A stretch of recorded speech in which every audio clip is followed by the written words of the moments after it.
اللہ کے نبی صلی اللہ علیہ وسلم نے فرمایا جس شخص کو اللہ تعالیٰ نے نیک بیوی عطا کی ہے گویا اللہ تعالیٰ نے آدھا دین مکمل کرنے کا اس کے لیے بندوبست کر دیا ہے.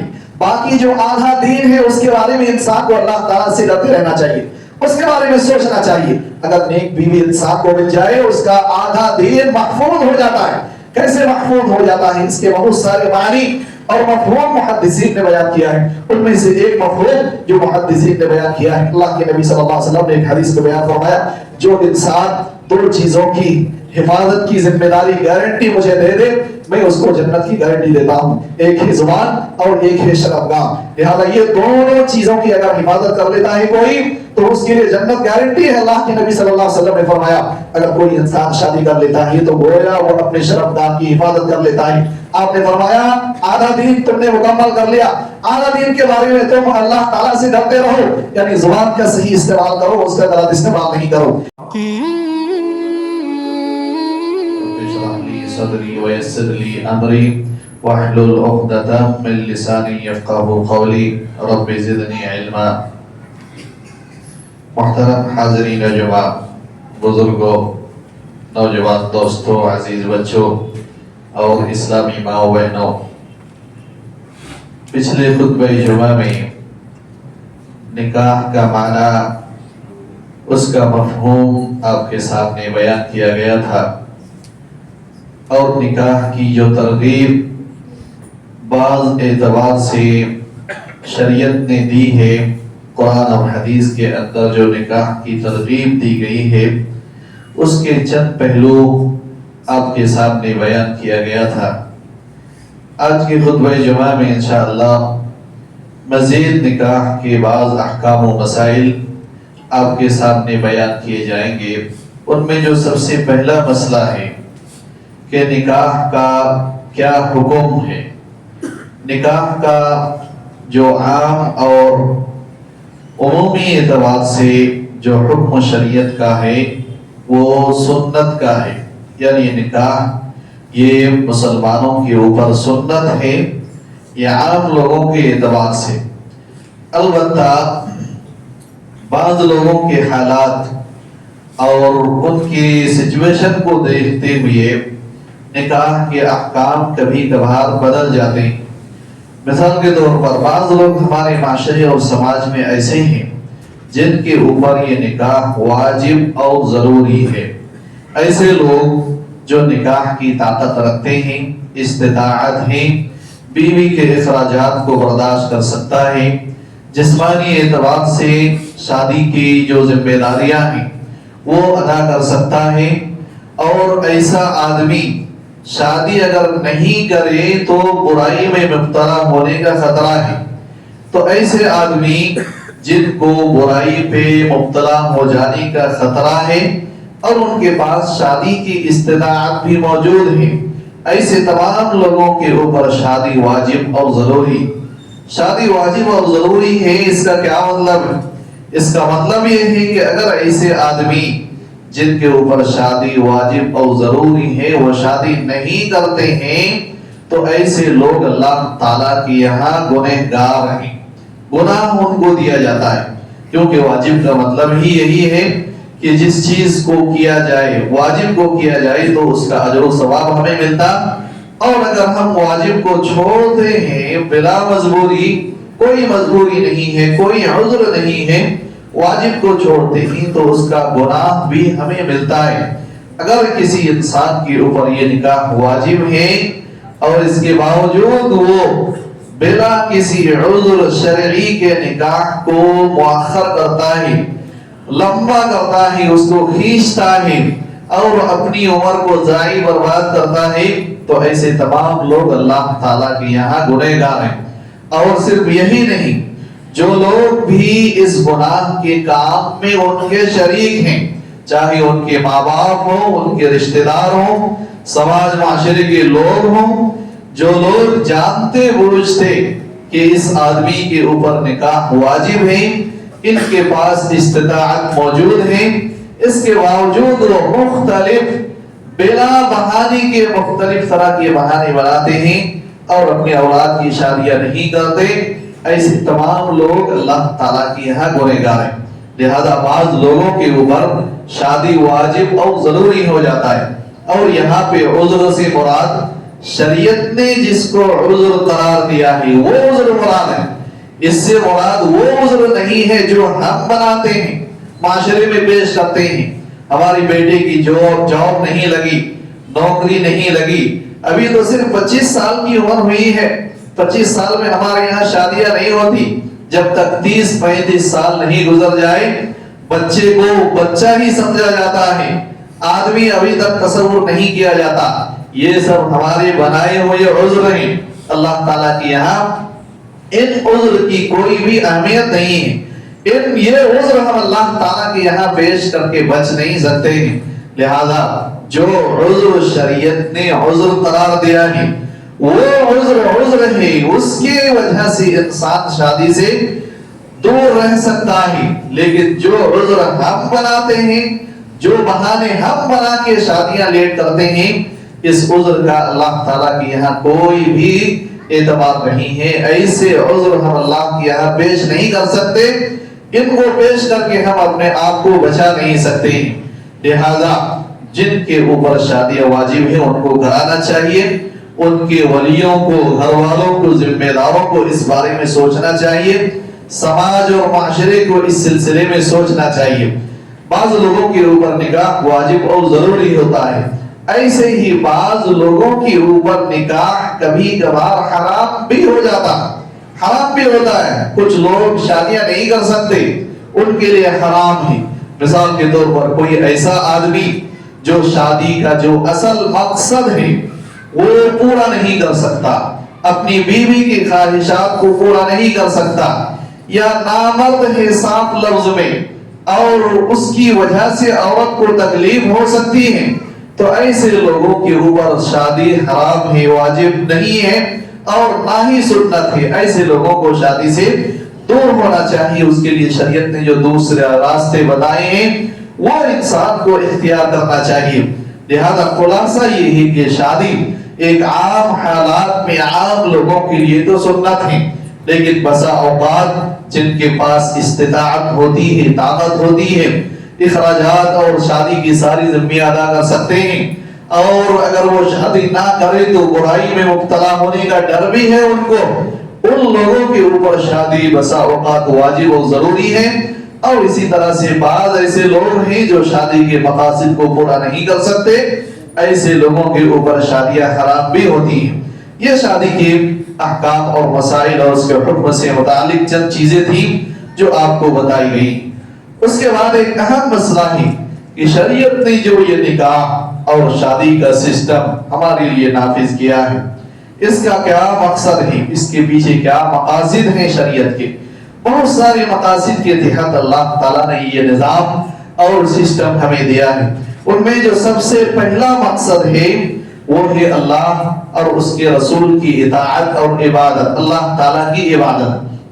اللہ تعالیٰ نے شادی کا حکم دیا، اللہ کے رسول صلی اللہ علیہ وسلم نے شادی کا حکم دیا. اللہ اور اس کے رسول کی اطاعت کرنا یہ اللہ تعالیٰ کی عبادت ہے. اللہ اس کے رسول کی نافرمانی کرنا یہ اللہ تعالیٰ کی نافرمانی ہے. لہذا اگر کوئی انسان شریعت کے ان نصوص پر عمل کرتے ہوئے شادیاں کرتا ہے گویا وہ اللہ تعالیٰ کی عبادت کرتا ہے. اسی طرح سے شادی سکون، اطمینان، الفت و محبت اور رحمت کا ذریعہ ہے، جیسا کہ اللہ تعالیٰ نے قرآن مجید کے اندر بیان فرمایا وَمِنْ آيَاتِهِ أَنْ خَلَقَ لَكُمْ مِنْ أَنفُسِكُمْ أَزْوَاجًا لِتَسْكُنُوا إِلَيْهَا وَجَعَلَ بَيْنَكُمْ مَوَدَّةً وَرَحْمَةً إِنَّ فِي ذَلِكَ لَآيَاتٍ لِقَوْمٍ يَتَفَكَّرُونَ. اللہ تعالیٰ کی نشانیوں میں سے ہے کہ اللہ تعالیٰ نے تمہیں پیدا کیا اور تم میں سے تمہاری بیویاں بھی پیدا کی تاکہ تم ان سے سکون حاصل کرو، اور اللہ تعالیٰ نے تمہارے درمیان الفت اور محبت پیدا فرما دی ہے. لہذا اللہ تعالیٰ نے اس آیت کریمہ میں شادی کو سکون اور اطمینان کا ذریعہ قرار دیا، اور اسی طرح سے شادی کو الفت و محبت اور رحمت کا ذریعہ بھی قرار دیا ہے. لہذا اگر کوئی انسان شادیاں کرتا ہے اس کی زندگی میں سکون اور اطمینان آتا ہے. ان کے درمیان آپس میں الفت اور محبت ہوتی ہے. اور صرف الفت و محبت میاں بیوی کے درمیان ہی نہیں بلکہ یہ الفت و محبت دو خاندان کے درمیان بھی ہوتی ہے. اور یہ الفت کا جذبہ دونوں خاندان کے درمیان بھی پایا جاتا ہے. اس لیے صرف نکاح سے الفت و محبت میاں بیوی کے درمیان ہی نہیں دو خاندان کے درمیان بھی ہوتی ہے. آپ دیکھیں, آپ اپنے رشتہ داروں کو دیکھیں اور آپ اپنے سسرال والوں کو دیکھیں. یہی چیز جو اللہ تعالیٰ نے قرآن مجید کے اندر بیان کیا ہے, اگر وہ عام اپنے محلے کے لوگ ہیں تو ان سے محبت کا انداز الگ ہے, لیکن اگر وہی ہمارے سسرالی رشتے میں آ جاتا ہے, رشتہ ازدواج سے اگر وہ خاندان جڑ جاتا ہے تو ان دونوں خاندان کے درمیان کی جو محبت ہے وہ الگ ہی انداز کی ہوتی ہے. ان کی عزت کرنا, ان کو اپنے آنکھوں پہ بیٹھانا, ان کی ضیافت کرنا الگ ہی ہوتی ہے. لہذا اللہ تعالیٰ نے کہا کہ شادی کے درمیان شادی کی وجہ سے میاں بیوی کے درمیان بھی محبت پیدا ہوتی ہے اور دو خاندان کے درمیان محبت کا ذریعہ بھی یہ شادی ہی ہے. اگر ہمارے معاشرے کا جائزہ لیں اور اپنے محلے کو دیکھیں تو جو رشتے ہیں ہمارے, ان تمام رشتوں میں اگر غور کریں تو یہ جو ساری رشتہ داریاں آج برقرار ہیں ہمارے معاشرے سماج میں, وہ صرف شادی کی برکت کی وجہ سے. اگر شادیاں نہ ہو, رشتہ دار نہ ہو, ماموں نہ ہو, خالوں نہ ہو, چچا نہ ہو, دادا دادی, نانا نانی, ماموں مامی, کیا بھی تصور, کسی بھی رشتے کا تصور شادی کے بغیر ممکن نہیں ہے. گویا شادی کی وجہ سے یہ جو رشتہ داریاں بنتی ہیں اور پھر رشتہ داروں کے درمیان آپس میں جو محبت پیدا ہوتی ہے اور اس کے بعد ایک خاندان بنتا ہے, دو خاندان ملتے ہیں اور اس کے بعد پھر ایک سماج اور معاشرہ اور سوسائٹی بنتی ہے اور اس کے درمیان پھر الفت و محبت ہوتی ہے, اور یہ سب شادی کی برکت کا نتیجہ ہے. اسی طرح سے شادی کے ایک مقصد میں سے بنیادی جو مقصد ہی ان میں سے ایک مقصد ہی امت محمدیہ کی کثرت. اللہ کے نبی صلی اللہ علیہ وسلم نے فرمایا, تزوج الودود الولود فإنی مکاثر بکم الامم. تم لوگ بہت زیادہ محبت کرنے والی اور بہت زیادہ بچوں کو پیدا کرنے والی ماؤں سے, عورتوں سے شادی کرو, کیونکہ قیامت کے دن میں اپنی امت کی کثرت پر فخر کروں گا. یہ اللہ کے نبی صلی اللہ علیہ وسلم کی تعلیم ہے. یہ شادی کی بنیادی مقاصد میں سے ہی. اسی طرح سے شادی کا ایک بنیادی مقصد نسلوں کی حفاظت ہے, خاندان کی حفاظت ہے. اگر شادیاں نہ ہو تو عام جو دوسرے خاص کر کے مغربی ممالک میں بہت سارے ایسے لوگ ہیں جن کی نسلیں آج تباہ و برباد ہیں. ان کو نہیں معلوم ہمارے باپ کون ہیں, ہم کس کی اولاد ہیں, بہت سارے لوگوں کو نہیں معلوم. اگر یہ شادی ہے تو ہمیں اپنے نسلوں کی حفاظت ممکن ہے. اگر یہ شادیاں نہیں ہیں تو ہم اپنی نسلوں کی حفاظت بھی نہیں کر سکتے ہیں. لہذا شادی کا ایک جو بنیادی مقصد ہے وہ نسلوں کی حفاظت ہے. شادی کے بنیادی مقاصد میں سے ایک مقصد ہے اپنی نگاہوں کی حفاظت کرنا, اپنے شرمگاہ کی حفاظت کرنا. اللہ تعالیٰ نے قرآن مجید کے اندر بیان فرمایا, قُلْ لِلْمُؤْمِنِينَ يَغُضُّوا مِنْ أَبْصَارِهِمْ وَيَحْفَظُوا فُرُوجَهُمْ. مومنوں کو کہہ دیجئے اپنی نگاہیں نیچی رکھیں, اپنے شرمگاہوں کی حفاظت کریں. نگاہیں نیچی رکھنے سے شرمگاہ کی حفاظت ہوتی. ایسے ہی اللہ تعالیٰ نے مومن عورتوں کو بھی حکم دیا, وَقُلْ لِلْمُؤْمِنَاتِ يَغْضُضْنَ مِنْ أَبْصَارِهِنَّ وَيَحْفَظْنَ فُرُوجَهُنَّ. مومن عورتوں کو حکم دے دیجئے کہ وہ بھی اپنی نگاہیں نیچی رکھیں اور وہ بھی اپنے شرمگاہوں کی حفاظت کریں. لہذا نگاہیں نیچی رکھنے سے شرمگاہ کی حفاظت ہوتی ہے, اور نگاہ کو نیچی رکھنے کا سب سے بڑا سبب یہ نکاح ہے. جس کا نکاح ہو جاتا ہے اسی انسان کی نگاہیں نیچی آ جاتی ہیں, ورنہ جن کی نکاح نہیں ہے وہ اپنی نگاہوں کو آزاد چھوڑ دیتے ہیں, وہ اپنی نگاہوں کی حفاظت نہیں کر سکتی. بہت مشکل کام ہے کہ وہ اپنی نگاہوں کی حفاظت کریں. اسی لیے اللہ کے نبی صلی اللہ علیہ وسلم نے فرمایا, یا معشر الشباب من استطاع منكم الباءة فليتزوج فإنه أغض للبصر وأحسن للفرج ومن لم يستطع فعليه بالصوم. آپ صلی اللہ علیہ وسلم نے فرمایا اے نوجوانوں کی جماعت، تم میں سے جو لوگ شادی کی استطاعت رکھتے ہیں ان کو چاہیے کہ وہ شادیاں کر لیں، کیونکہ شادی کی وجہ سے انسان کی نگاہ کی حفاظت ہوتی ہے. انسان کی نگاہیں نیچے آتی ہیں، ان کی نگاہیں غلط کاموں کو نہیں دیکھتی، غلط چیزوں کو نہیں دیکھتی. وَأَحْسَنُ لِلْفَرْجِ اور اپنی شرمگاہ کی حفاظت کریں شادیاں کر کے. شادی کی وجہ سے انسان اپنی شرمگاہ کی حفاظت کر لیتا ہے. اور آپ صلی اللہ علیہ وسلم نے فرمایا جن کو شادی کی استطاعت نہیں ہے، مواقع نہیں ہے، میسر نہیں ہے، وسائل نہیں ہے، شادیاں نہیں کر سکتے، ان کو چاہیے کہ وہ روزے رکھیں. بکثرت روزہ رکھنے سے انسان کی نگاہیں نیچی ہوتی ہے اور وہ اپنے خواہشات پر کنٹرول رکھ سکتا ہے.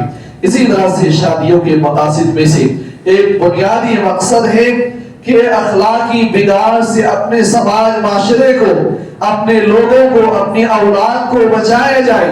یہ شادی کا بنیادی مقصد ہے کہ انسان اپنے آپ کے اخلاق کو، اپنی اولاد کے اخلاق کو، سماج معاشرے اور اپنے رشتہ داروں کے اخلاق کو بگاڑ سے بچائے. اسی لیے اللہ کے نبی صلی اللہ علیہ وسلم نے فرمایا اذا اتاکم من ترضون دینہ وخلقہ فزوجوہ الا تفعلوہ تکن فتنة فی الارض وفساد کبیر.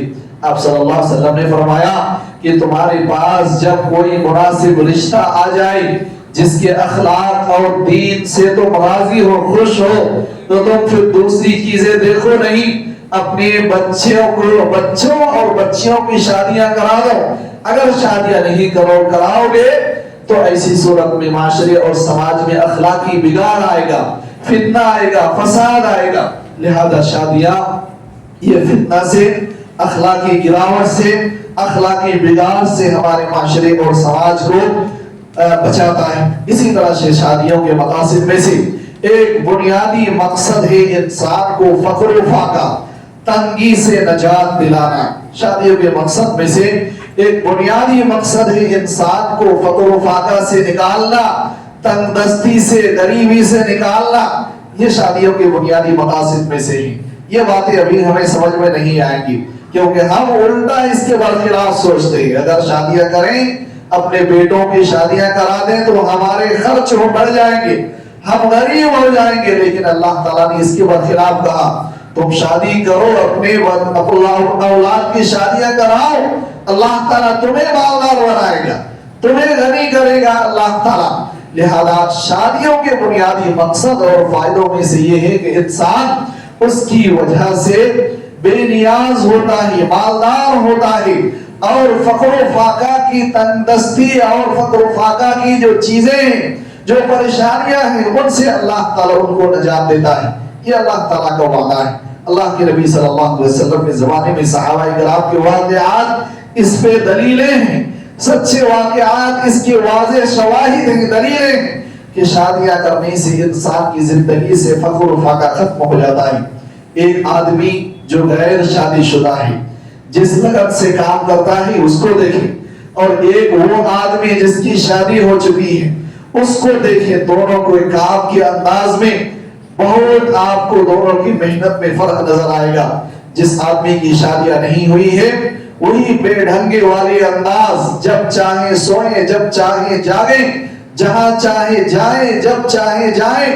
لیکن ایک شادی شدہ انسان کی زندگی میں ایک نظام اور سسٹم آ جاتا ہے، ان کو اپنی بیوی کو پالنے کا، اور اگر پھر اولاد ہو جائے، اور آج کے معاشرے میں اگر کسی کے گھر میں بیٹی پیدا ہو جائے تو پھر اس انسان کو دیکھیے کہ کتنا سنجیدہ اور سیریس ہو کے اپنی زندگی میں محنت کرتا ہے. اور جب اللہ تعالیٰ کسی انسان کو محنت کرتے ہوئے دیکھتا ہے تو اللہ تعالیٰ اس کی محنت کو کبھی بھی ضائع نہیں کرتا ہے. لہذا فقر و فاقہ یہ شادی اور نکاح کی وجہ سے اللہ تعالیٰ ختم کرتا ہے. یہ ہمیں اللہ تعالیٰ کی کیے ہوئے وعدوں پر یقین، اللہ کے نبی صلی اللہ علیہ وسلم کی کہی ہوئی باتوں پر یقین ہونا چاہیے، اور اس بات کو ہمیں تسلیم کر کے اپنے اولاد کے نکاح کرنا چاہیے. اور اس راستے میں فخر و فاقہ سے متعلق جو بھی غلط فہمیاں ہم اپنے ذہن میں پالتے ہیں ان کو نکالنا چاہیے، اپنے اولاد کی شادیاں کرنا چاہیے۔ آپ ایسے بے شمار لوگوں کو دیکھ لیں شادی سے پہلے کیا کچھ بھی محنت نہیں کرتے، کسی بھی کام کے لیے نہیں نکلتے، لیکن جس دن سے شادی ہو جاتی ہے اس دن سے وہ محنت شروع کر دیتا ہے۔ اولاد ہو جائے تو پھر محنت دو گنا کر دیتا ہے، کیونکہ اب ان کو اپنی بیوی، اپنے بچوں، اپنی اولاد، پھر ان کی تربیت کا، ان کی تعلیم و تربیت کا، ان کی شادی کا فکر انسان کو لاحق ہوتا ہے۔ اور یہ ساری جو چیزیں ہیں انسان کو محنت کے لیے ابھارتی ہیں۔ جب انسان محنت کرتا ہے تو اللہ تعالیٰ اس کے فقر و فاقہ کو دور کرتا ہے۔ اسی طرح سے شادی کے بنیادی مقاصد میں سے ایک مقصد جو اللہ کے نبی صلی اللہ علیہ وسلم نے بیان فرمایا، اس سے انسان کا دین مکمل ہوتا ہے۔ اور اللہ کے نبی صلی اللہ علیہ وسلم نے فرمایا من رزقه الله امرأة صالحة فقد اعانه على شطر دینه فلیتق اللہ فی الشطر الباقی۔ اللہ تعالیٰ نے اللہ کے نبی صلی اللہ علیہ وسلم نے فرمایا جس شخص کو اللہ تعالیٰ نے نیک بیوی عطا کی ہے، گویا اللہ تعالیٰ نے آدھا دین مکمل کرنے کا اس کے لیے بندوبست کر دیا ہے۔ باقی جو آدھا دین ہے اس کے بارے میں انسان کو اللہ تعالیٰ سے ڈرتے رہنا چاہیے، اس کے بارے میں سوچنا چاہیے۔ اگر نیک بیوی انسان کو مل جائے اس کا آدھا دین محفوظ ہو جاتا ہے۔ کیسے محفوظ ہو جاتا ہے؟ اس کے بہت سارے معنی اور مفہوم محدثین نے بیان کیا ہے۔ ان میں سے ایک مفہوم جو محدثین نے بیان کیا ہے، اللہ کے نبی صلی اللہ علیہ وسلم نے ایک حدیث میں بیان فرمایا جو انسان دو چیزوں کی حفاظت کی ذمہ داری گارنٹی مجھے دے دے، میں اس کو جنت کی گارنٹی دیتا ہوں۔ ایک ہے زبان اور ایک ہے شرمگاہ۔ لہذا یہ دونوں چیزوں کی اگر حفاظت کر لیتا ہے کوئی تو اس کے لیے جنت گارنٹی ہے۔ اللہ کے نبی صلی اللہ علیہ وسلم نے فرمایا اگر کوئی انسان شادی کر لیتا ہے تو گویا وہ اپنے شرمگاہ کی حفاظت کر لیتا ہے۔ آپ نے فرمایا آدھا دین تم نے مکمل کر لیا، آدھا دین کے بارے میں تم اللہ تعالیٰ سے ڈرتے رہو، یعنی زبان کا صحیح استعمال کرو، اس کا غلط استعمال نہیں کرو۔ ایک مفہوم یہ ہے۔ ایک دوسرا مفہوم جو اس حدیث کا بیان کیا گیا کہ انسان شادی سے آدھا دین اس کا مکمل ہوتا ہے، آدھا دین انسان کا باقی رہتا ہے۔ اس سلسلے میں انسان کو ڈرنا چاہیے۔ اس کا مفہوم یہ ہے کہ ایک انسان جب کسی عورت سے، نیک عورت سے شادی کر لیتا ہے تو جو تقریباً آدھا دین کی جو چیزیں ہیں، احکام و مسائل ہیں، نماز ہے، روزہ ہے، حج ہے، زکوٰۃ ہے، دوسری بڑی بڑی عبادتیں ہیں، ان بڑی بڑی عبادتوں کو ادا کرنے میں ایک نیک بیوی شوہر کو اس کی تربیت کرتی ہے۔ ایک نیک بیوی شوہر کو ان عبادت کو انجام دینے میں مدد کرتی ہے۔ نماز کے لیے نہیں آتا آدمی، ایک نیک بیوی ہو تو ان کو جگہ کے نماز کے لیے بھیجتی۔ اگر ایک انسان اس کے مال میں زکوٰۃ فرض ہے ادا نہیں کرتا، نیک بیوی ہو تو اس کو مجبور کرتی ہے کہ وہ زکوٰۃ میں اپنے مال میں زکوٰۃ نکالے۔ اور ایسے ہی جتنی بھی عبادتیں ہیں ان میں سے بہت ساری عبادتوں میں عورت ایک مرد کو مدد کرتی ہے اور وہ عبادتیں انجام دینے میں اپنے شوہر کو مجبور کرتی ہیں، ادا کرواتی ہیں۔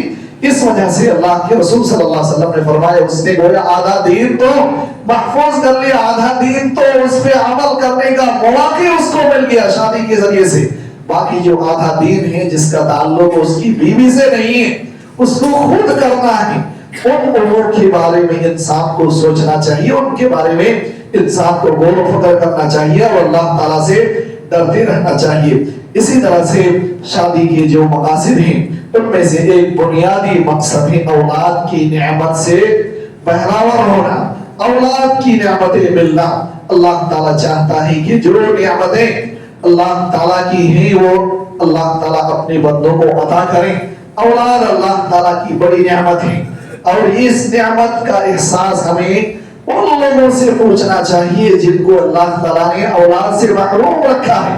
ان کو پوچھیں کہ اولاد کتنی بڑی نعمت ہے، اور صرف یہ سماج معاشرہ یا عقلی اعتبار سے نہیں بلکہ اولاد کو اللہ تعالیٰ نے قرآن میں اور اللہ کے نبی صلی اللہ علیہ وسلم نے حدیث کے اندر بھی نعمت کہا ہے۔ آپ صلی اللہ علیہ وسلم نے فرمایا جب انسان کا انتقال ہو جاتا ہے تو انسان کے اعمال کے دروازے بند ہو جاتے ہیں، صرف 3 دروازے کھلا رہتا ہے انسان کے، ان میں سے ایک آپ صلی اللہ علیہ وسلم نے فرمایا اولاد صالح یدعو له، جن کی نیک اولاد ہو، مرنے کے بعد ان کی اولاد اگر دعائیں کرتی ہیں تو یہ دعائیں اللہ تعالیٰ قبول کرتا ہے اور ماں باپ کو ان دعاؤں کا فائدہ ملتا ہے۔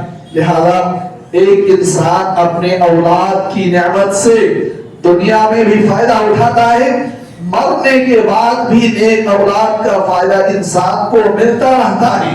اور یہ جو نعمت اولاد کی ہے یہ صرف نکاح کے ذریعے سے ہی ہم حاصل کر سکتے ہیں۔ لہذا یہ سارے بڑے بڑے مقاصد ہیں جو نکاح کی اللہ تعالیٰ نے قرآن مجید کے اندر یا اللہ کے نبی صلی اللہ علیہ وسلم نے حدیثوں کے اندر بیان فرمائے ہیں۔ ان مقاصد کو سمجھتے ہوئے ہم میں سے جو شخص بھی شادی کی استطاعت رکھتے ہیں یا ہمارے اولاد جو شادی کے لائق ہیں اور مستحق ہیں ان کی شادیاں کرانا چاہیے، ان مقاصد کو حاصل کرنے کی کوشش کرنی چاہیے۔ اللہ تعالیٰ سے دعا ہے کہ اللہ تعالیٰ ہم میں سے جو شخص استطاعت رکھتے ہیں شادی کرنے کی، اللہ تعالیٰ انہیں توفیق دے وہ شادیاں کریں۔ اللہ تعالیٰ جن کے وسائل ابھی تک نہیں ہے شادیاں کرنے کی، اللہ تعالیٰ ان کو وسائل فراہم کروا۔ اللہ تعالیٰ ہم میں سے جو شخص صحت مند ہیں اللہ تعالیٰ تو انہیں قرآن حدیث کے مطابق زندگی گزارنے کی توفیق عطا فرما۔ ہم میں سے جو شخص بیمار ہیں اللہ تعالیٰ ان کو شفائی کاملہ عاجلہ عطا فرما۔ اللہ تعالیٰ ہم میں سے جو قرض دار ہیں اللہ تعالیٰ تو ان کے قرض کو ادا فرما۔ اللہ تعالیٰ جب تک تو ہمیں زندہ رکھ، ایمان اور اسلام کی حالت پر زندہ رکھ، اور جب ہمارا خاتمہ ہو ایمان اور اسلام کی حالت پر ہو۔ بارک اللہ لنا ولکم فی القرآن المجید ونفعنی وإیاکم بالآیات والذکر الحکیم، انہ تعالی جواد کریم قریب رؤوف رحیم۔